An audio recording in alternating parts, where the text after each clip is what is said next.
Hi, let's continue the second part of the video entitled Lecture 15. This is multiplication and division of polynomials.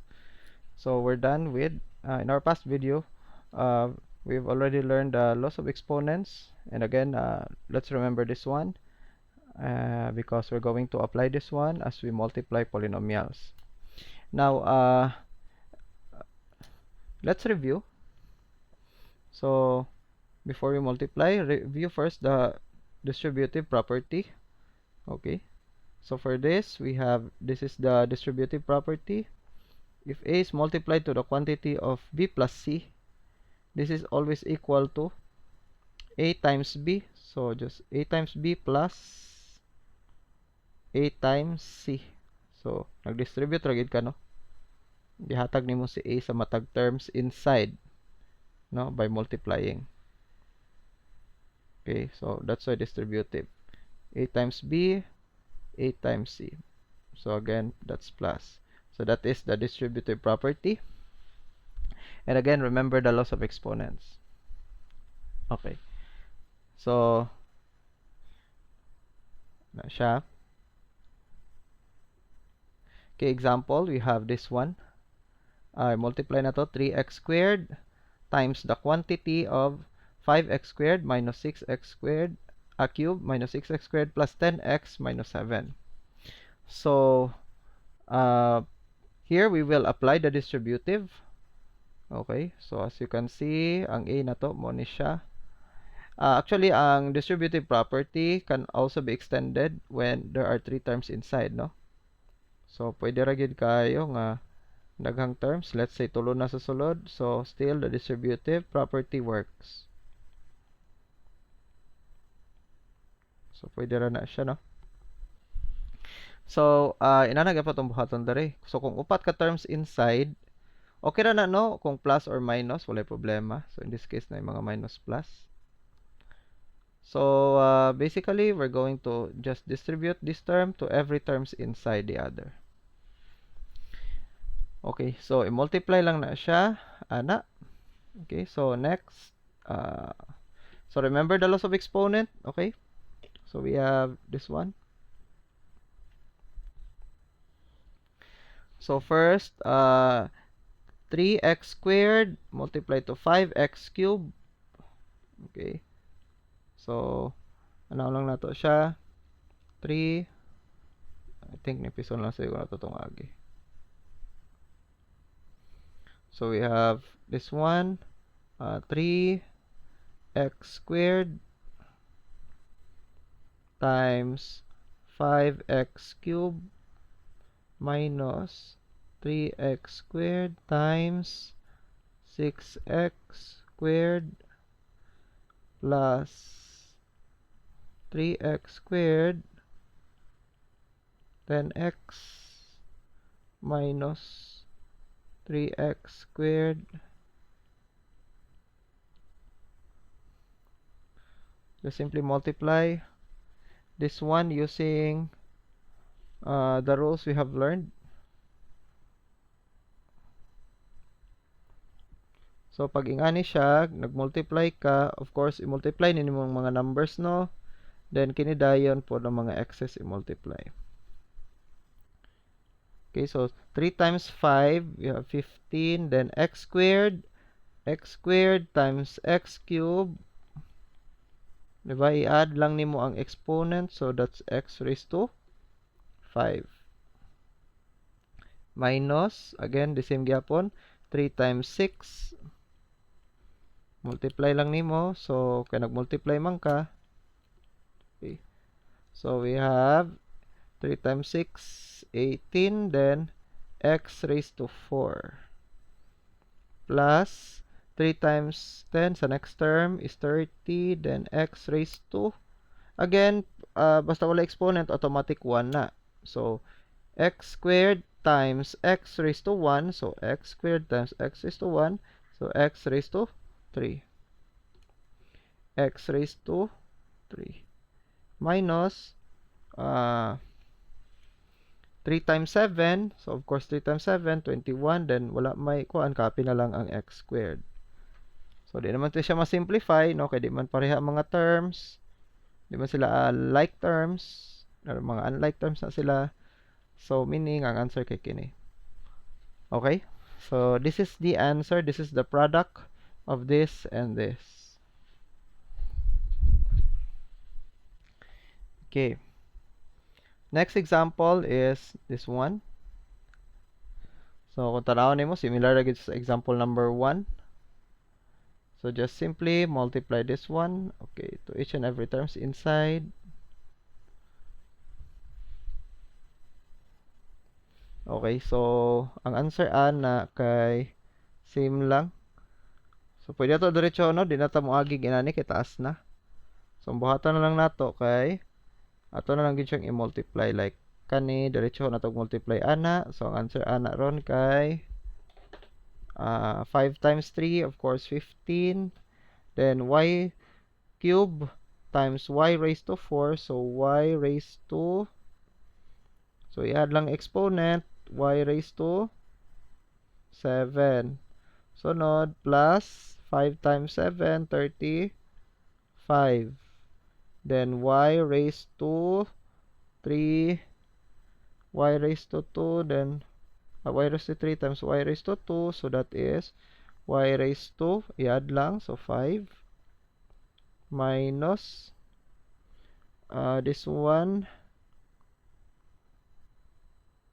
3 times 6, or pwede po 5 times negative 6, okay, so that is negative 30.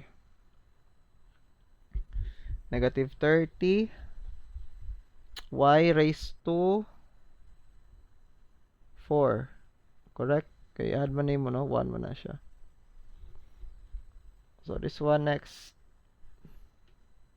Or negative 10, we have negative 50 y raised to 3. So just simply copy kay 1 naman siya lain. Of course, di naman siya ma-simplify kaya di naman iparehag mga terms. There are unlike terms. There siya mga like terms. So this is our answer. So this is the product of this one multiplied to this quantity. Okay, I hope na nakuha siya. But how about this one? Can we still apply the distributive property? Yes, we can still apply. Kung kani, hunaw-hunaw mo as A, and then these terms inside are B, C, and D, for example, okay, pwede na to ma-apply. Kaya lang, buhaton na to kay kini jud tanan, i-multiply gid kang B, nya kining tanan, multiply kang C, o kini kang 3. So, medyo taas siya. Pero natay shortcut ana unya, no? Pero allow me to show the distributive. How do we apply the distributive here? So, again, kani multiplied to this. So, you have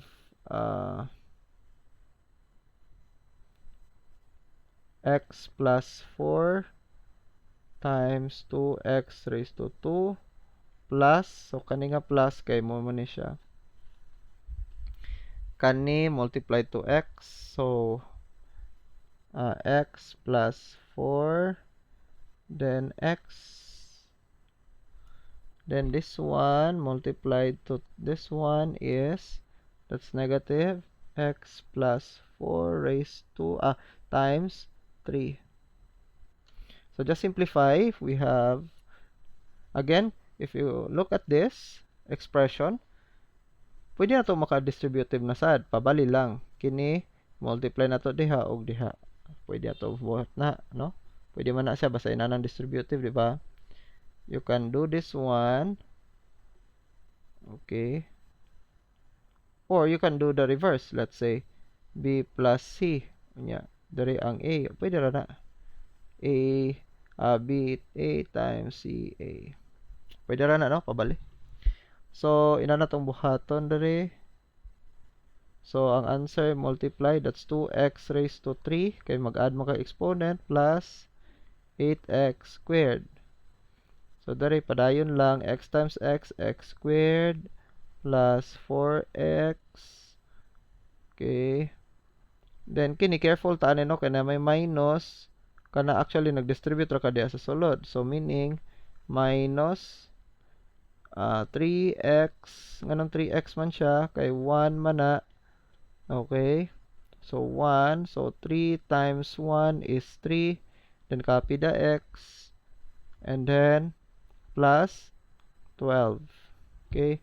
Then, simplify. You have 2x cubed plus squared plus 8x squared plus 4x minus, diba? Pag minus, naman yung negative 1 diha, automatic. Okay. So, pwede ito na i-distribute para mawala ng parenthesis. So, negative 1 times 3x. So, mura man na sa negative 1 times 3. So, that is negative 3 then x. Negative 1 times 12. So, negative 12. And then, simplify further. 2x cubed. Okay, kini pwede man ni makombine kay pareha man ni siyang term.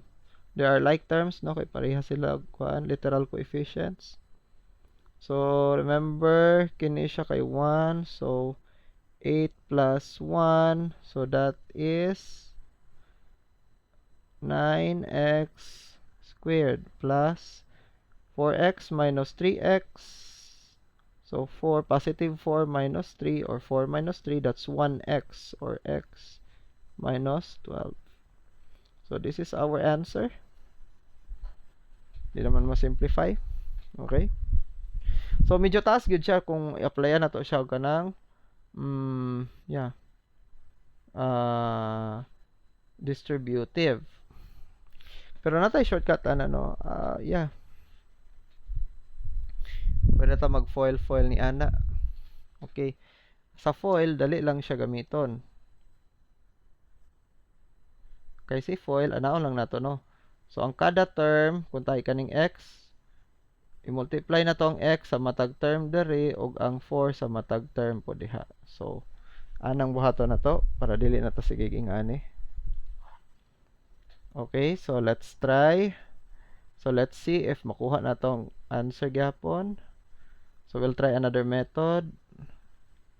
So, tawa to kay foil. Okay, dali to ibutang. So, I'll write the given again.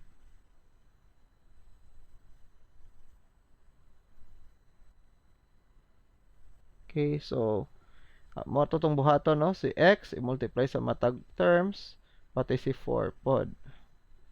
So, x times 2x squared, diba? Pag na x, diba 1? So, 1 times 2, muna siya, diba? So, that is 2x squared. Next, x times x, of course, 1 og 1, pag i-multiply, mag-add kag exponent, tama? X squared. Useless man po ng 1 og 1, okay? 1 ramang gyapon ang answer ko i-multiply. Next is x times negative 3, so negative 3x. Similar for 4, so 4 times 2, we have 8x squared plus 4x minus 12. Just simplify.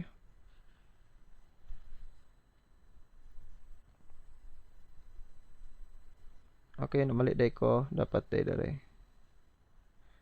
2x cube. Alright. Dapat i-add ang exponent. So, you have 2x cube. Ang mga x squared, i-add na lang. So, plus 9x squared. Right, kay 1 plus 8. So, 9. So, positive 1 plus 8. 9. Then, copy the x squared. So, muna siya. Then, negative 3. Negative 3 plus 4. Positive 1. So, positive 1x or kuha na lang na x. Okay? Minus 12. So, we've arrived at the same answer. So, mas nice kung ginani na lang, no? kaysa sa katong yung direct application ng ano distributive. Pero ikaw god nara sa imo.